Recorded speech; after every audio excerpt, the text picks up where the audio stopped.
मुश्किल हो जाएगा। मैं मुसलमानों को चेतावनी दे रहा हूं कि गुजरात शायद आप भूल गए होंगे, पर मुजफ्फरनगर आप नहीं भूले होंगे।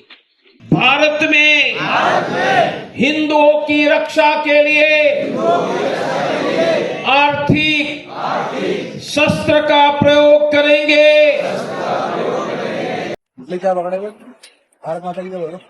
भारत माता की जय। भारत की जय आगे बोलिए। भारत माता की जय के लिए बोल रहा हूँ मैं। भारत माता की जय बोल। भारत माता की जय नहीं बोलेंगे। नहीं बोलेंगे? नहीं बोलते। ऐसे क्यों? क्यों बोलेंगे? तो वही तो बात है, क्यों नहीं वो बोलते? तो हमें थोड़ी अपना ये थोड़ी देता है। ये अपनी बहन बेटी की सुरक्षा के लिए अगर बांग्लादेश जैसी स्थिति पैदा होती है तो मुल्लाओं को, धर्मियों को अपनी सुरक्षा है। तो भाई परवेज नाम है ना, मुस्लिम नाम हो ना, तो हिंदू आबादी में बेच रहे हो ना पनीर, तो पता चलना चाहिए ना लोगों को मुस्लिम हो आप, तो कल से नाम यहाँ लिखवाना परवेज। डेमोग्राफी बदलने की जो साजिश हो रही है, लव जिहाद के नाम पर हमारी बेटियों के साथ जो खिलवाड़ किया जा रहा है, इसको रोकेंगे, सख्ती से रोकेंगे। तो इस देश को बहुत सी ताकतें गजवाए हिंद बनाना चाहती हैं और बिहार के पागलों, हमारा एक ही सपना है, भगवाए हिंद होना चाहिए। नमस्कार दोस्तों, मेरा नाम हैदर अब्बास नकवी है और आप लोग मुझको इस वक्त दास स्वतंत्र पर देख रहे हैं। आज का जो ये वीडियो हम बना रहे हैं, ये पत्रकार तानिया अरोड़ा द्वारा हिंदी सबरंग पर लिखे गए एक विस्तृत और तथ्यपरक लेख पर आधारित है। ये लेख किसी एक घटना की कहानी नहीं, बल्कि 200 से ज़्यादा घटनाओं के अभूतपूर्व विश्लेषण के ज़रिए ये समझाने की कोशिश करता है कि कैसे बीते 6 महीनों में भारत के सार्वजनिक जीवन का चेहरा बदला जा चुका है। जी हाँ, आज हम यही समझेंगे कि लेख में क्या है और वो हकीकत कितनी खौफनाक और कितनी दर्दनाक है। मुख्य सवाल जो उठता है, क्या भारत में नफ़रत अब सिर्फ भाषण नहीं बल्कि एक संगठित राजनीतिक संरचना बन चुकी है? क्या संविधान से इतर एक समांतर सत्ता धीरे धीरे सामान्य की जा रही है? भारत में हिंदुओं की रक्षा के लिए आर्थिक शस्त्र का प्रयोग करेंगे। हम संकल्प करते हैं कि फल सब्जी खरीदेंगे हिंदुओं से, बाल कटवाएंगे हिंदुओं से, हिंदू की ऑटो रिक्शा में बैठेंगे, कार स्कूटर फ्रिज टीवी हिंदुओं से रिपेयर करवाएंगे। रोजगार देना है तो हिंदुओं से देंगे। बोलो ये करेंगे तो कालिया तेरा क्या होगा? फल किसको बेचेगा कालिया? सब्जी किसको बेचेगा? फिर जकात कहां से देगा? जिहाद कहां से करेगा? एक्शन प्लान ध्यान में आ रहा है ना? आज हिंदुओं के हाथ में आर्थिक शस्त्र है। हम आर्थिक शस्त्र का सुदर्शन चक्र भारत में चलाने वाले हैं।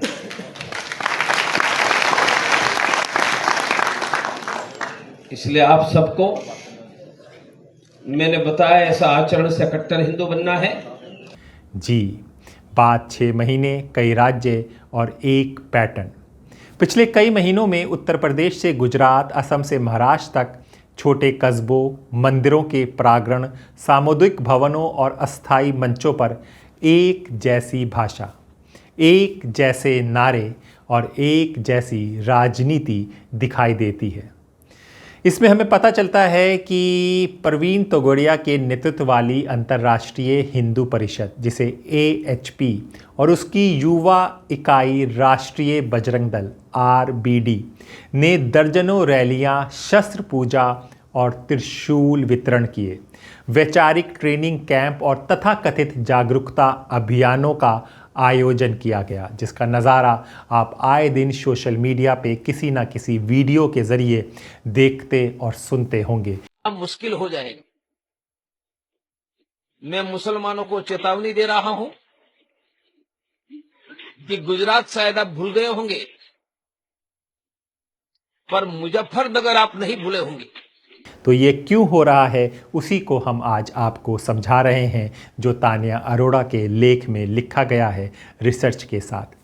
ये अलग अलग घटनाएं नहीं हैं, बल्कि एक सोची समझी वैचारिक परियोजना का हिस्सा है। जी, ये एक बहुत बड़ी बात है जिसे समझने की कोशिश है कि अचानक ये सब क्यों होने लगा। आप देखते हैं हिमाचल में आपको शॉल वालों को मारा जाता है। क्या पकड़े हुए? भारत माता की जय बोलो। भारत माता की जय, मतलब भारत की जय अगर बोलेंगे। भारत माता की जय के लिए बोल रहा हूँ मैं।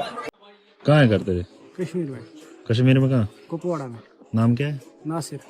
पूरा नाम बता। नासिर गोजरी, नासिर अहमद गोजरी। अच्छा, मोमडन है? हाँ जी, मुस्लिम है ना? मुस्लिम है। अच्छा, और सुना? बस ठीक है। क्या मतलब हिंदुस्तान के बारे में क्या चाहता है, क्या सोचता है वो? क्या सोचता है? देश है अपना। अपना या तेरा है? अपना सबों का है। सबका तो ऐसा नहीं है यार, कुछ लोग सबों नहीं के लिए देश। भारत माता की जय बोल। भारत माता की जय नहीं बोलेंगे। नहीं बोलेंगे? नहीं बोलते। ऐसा क्यों? क्यों बोलेंगे? वही तो बात है, क्यों नहीं वो बोलते? तो हमें थोड़ी अपना ये थोड़ी देता है। भारत माता की जय बोलने में क्या है? भारत देश नहीं दे रहा? भारत हमारा देश है, हम अपने देश से वतन मोहब्बत प्यार करते हैं। तो क्या बोलता? भारत माता की जय नहीं बोलेगा, क्या बोलेगा? जो हमारा ये बीट जाएगी फिर तेरी आगे देखना, तो भारत माता की जय नहीं बोलेगा। मैं नहीं बोलूंगा यार। बनाओ आप कितना भी बनाना है, नहीं बोलेंगे। क्या बोलेगा तो? मेरा आयन मुझे हक देता है नहीं बोलने का। नहीं बोलूंगा। क्यों नहीं बोलूंगा तो नहीं बोलूंगा। नहीं बोलेगा? नहीं बोलूंगा जय भारत माता की जय। क्या बोल? कौन सी भारत की जय बोलेगा? किसी का जय नहीं बोलूंगा। मेरे मजहब में नहीं है, नहीं बोलूंगा। गाजियाबाद में आपको त्रिशूल किया जाता है। ये अपनी बहन बेटी की सुरक्षा के लिए अगर बांग्लादेश जैसी स्थिति पैदा होती है तो मुल्लाओं को, धर्मियों को अपनी सुरक्षा हेतु जय श्री राम, जय श्री राम। यहाँ पे हम घर घर अब ये तलवार वितरण करने जा रहे हैं अपने हिंदू और अपने हिंदू सनातनियों को सबको उनको देंगे और कहेंगे वो स्वयं अपनी रक्षा करें कि कुछ नहीं पता कुत्तों का झुंड कब तुम पे हमला कर दे, कौन जिहादी हमारी बहन बेटियों को घर में घुस कर कुछ करे, तो उनके पास एक शस्त्र उनके पास होना चाहिए। इसलिए हम घर घर जाकर वितरण कर रहे हैं तो शस्त्रों का। कहीं किसी की दुकान के पास जाकर उसका नाम पूछा जाता है, मुसलमानों से उसके नाम से साथ पहचान जानी जाती है। पेटीएम करना फिर इसको, पेटीएम करो फटाफट आप। बोल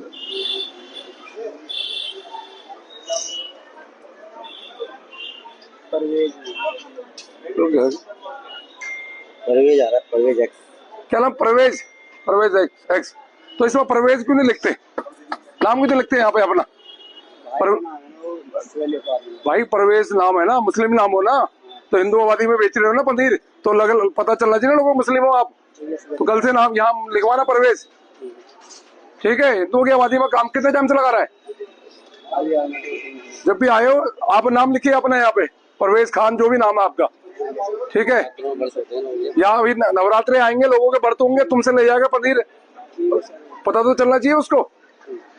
गौरक्षकों के नाम पर होता है और फिर सबसे ज़्यादा धर्म संकट में है, हिंदू खतरे में है, ये बताकर हिंदुओं के दिल में एक डर, एक समुदाय, दो समुदाय क्रिश्चियन और मुसलमानों के प्रति बसाया जा रहा है, बनाया जा रहा है। जी हाँ, हिंदुओं को घटने मत देना, हिंदुओं को कटने मत देना, हिंदुओं जात पात से ऊपर उठकर राष्ट्रवाद के लिए जीना। यदि राष्ट्रवाद के लिए नहीं जियोगे तो इस देश को बहुत सी ताकतें गजवाए हिंद बनाना चाहती हैं और बिहार के पागलों, हमारा एक ही सपना है, भगवाए हिंद होना चाहिए। अगर हुआ मेरे धर्म पर घात तो मैं प्रतिघात करूंगा, क्योंकि मैं हिंदू हूं, सिर्फ हिंदुत्व की बात करूंगा। नई नैतिक व्यवस्था का निर्माण है। जी हाँ, इस लेख के अनुसार इन कार्यक्रमों में एक नई नैतिक व्यवस्था गढ़ी जा रही है, जहाँ सुनिएगा बहुत इम्पॉर्टेंट बात है, जहां जनसंख्या को लेकर डर को देशभक्ति बताया जाता है। हथियारों को धर्म और समुदाय की रक्षा का पवित्र साधन कहा जाता है। पितृसत्ता को अच्छा नागरिक होने की पहचान बना दिया जाता है। और सबसे बड़ी बात जो हम आपको बार बार बता रहे हैं, और मुसलमानों व ईसाइयों को बराबरी के नागरिक नहीं हैं, बल्कि स्थायी खतरे के रूप में पेश किया जाता है। ऐसे ही एक घटना उड़ीसा में हुई, तो उसको लेके सुप्रिया श्रीनेट कांग्रेस की प्रवक्ता क्या कह रही हैं वो सुन लीजिए पहले आप। ओडिशा में बीजेपी की सरकार है। बजरंग दल के गुंडे और लफंगों ने एक पादरी विपिन नायक के घर में घुसकर पहले तो तोड़फोड़ की, फिर उनको इतना पीटा कि उनको पीट पीट कर जख्मी कर दिया, लहूलुहान कर दिया। फिर उनके मुंह पर सिंदूर पोत दिया, उनको चप्पलों की माला पहना दी, उनको गांव में घुमाया और अंत में लाकर उनको हनुमान जी के मंदिर में बांध दिया। जब इन सब से भी मन नहीं भरा तो उनको जबरन गाय का गोबर खिलाया और जबरदस्ती जय श्री राम के नारे लगाए। आप हिंदू हैं ना, तो दिल पर एक हाथ रखकर बात बताइएगा, क्या ये सब करने से मर्यादा पुरुषोत्तम प्रभु राम की आभा बढ़ती है? क्या प्रभु राम जो मर्यादा पुरुषोत्तम और न्याय का प्रतीक है वो इससे खुश होंगे? इन दोनों सवालों का जवाब है नहीं, क्योंकि ये गुंडई और लफंगई कर कर बार बार कानून तोड़ने वाले दरिंदे, विशुद्ध गुंडागर्दी करने वाले बजरंग दल के जो लफंगे लड़के हैं, ये हिंदू कतई नहीं है, ये ढोंगी हैं, ये हिंदू धर्म के नाम पर धब्बा है, कलंक है। जी, नफरत, लेकिन बिखरी नहीं, संगठित। ये लेख साफ कहता है ये नफरत अचानक नहीं उभरती, ये स्क्रिप्टेड है, दोहराई जाती है और संगठनों की संरचना में गहराई से जुड़ी हुई है। एक टाइम चला था एक धक्का और दो, बाबरी मस्जिद तोड़ दो। अब टाइम चलेगा एक धक्का और दो। थोड़ा सा हिंदू अगर सपोर्ट करे ना, एक दिन अगर सपोर्ट कर लिया, 10 मिनट भी नहीं, 2 मिनट में बाबरी जामा मस्जिद तोड़ देंगे। जय महाकाल, जय गौ माता। भाषणों में बार बार वही बातें, जनसंख्या का डर, लव जिहाद, धर्मांतरण की साजिश, इतिहास का बदला हुआ पाठ और सभ्यता के खतरे का नैरेटिव। डेमोग्राफी बदलने की जो साजिश हो रही है, लव जिहाद के नाम पर हमारी बेटियों के साथ जो खिलवाड़ किया जा रहा है, इसको रोकेंगे, सख्ती से रोकेंगे। जागरूक करेंगे परिवारों को संस्कारित करेंगे और संस्कारवान परिवार के माध्यम से एक सशक्त राष्ट्र के निर्माण की दिशा में जो प्रवर्तमान अभियान है, इस अभियान में हम भी योगदान देंगे। यह हमारे योगियों को, पूज्य संतों को और समाज के जागरूक नागरिकों को इस दिशा में आगे बढ़ना होगा। और इसकी शुरुआत होती है नशा के खिलाफ अभियान से। जो मैंने कहा, नशा नाश का कारण है, पूरी पीढ़ी को खोखला बना देता है, उसकी सोचने समझने की सामर्थ्य को नष्ट कर डालता है, उसे तमाम प्रकार के पाप कर्मों के लिए प्रेरित करता है। हमें इससे बचने की आवश्यकता है, उसके खिलाफ एक अभियान को चलाने की आवश्यकता है। और इस अभियान को अगर हम एक साथ मिलकर के चलाते हैं, सीमा पार से आने वाला जो ड्रग है, जो नशा है, वह देश के दुश्मनों की साजिश का परिणाम है।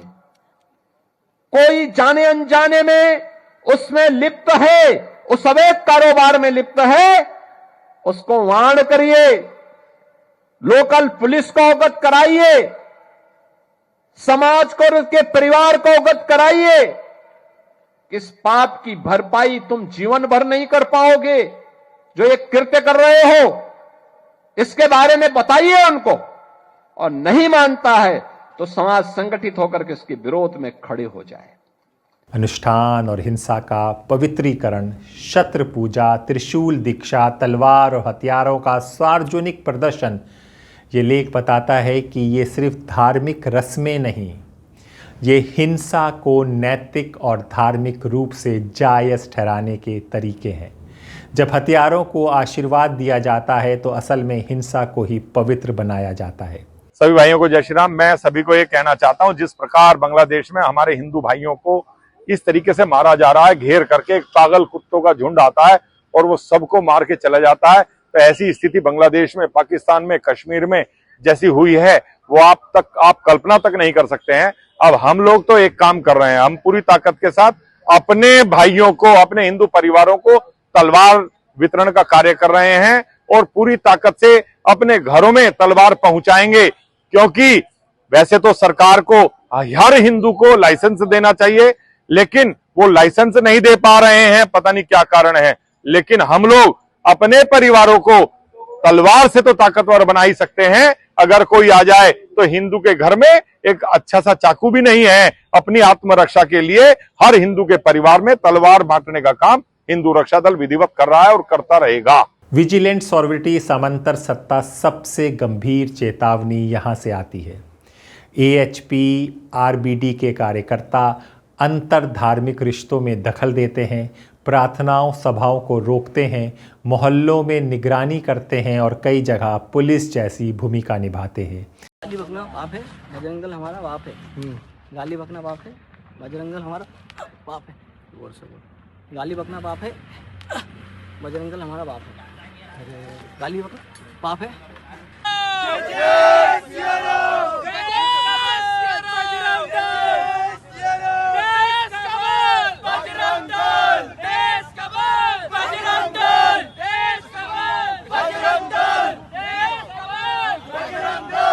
ये साफ देखा जा रहा है, सोशल मीडिया पे ऐसे वीडियो वायरल होते हैं। हमें पता है मेन स्ट्रीम मीडिया इन सब मुद्दों को नज़रअंदाज कर देती है। ये लेख कहता है कि विजिलेंट सॉर्विटी यानी गैर राज्य समूह द्वारा राज्य जैसी सत्ता का इस्तेमाल, बहुत बड़ी बात है, इसको समझना बहुत ज़रूरी है। ये स्थिति संविधान के उस सिद्धांत को चुनौती देती है जिसमें बल प्रयोग का अधिकार सिर्फ राज्य के पास होता है।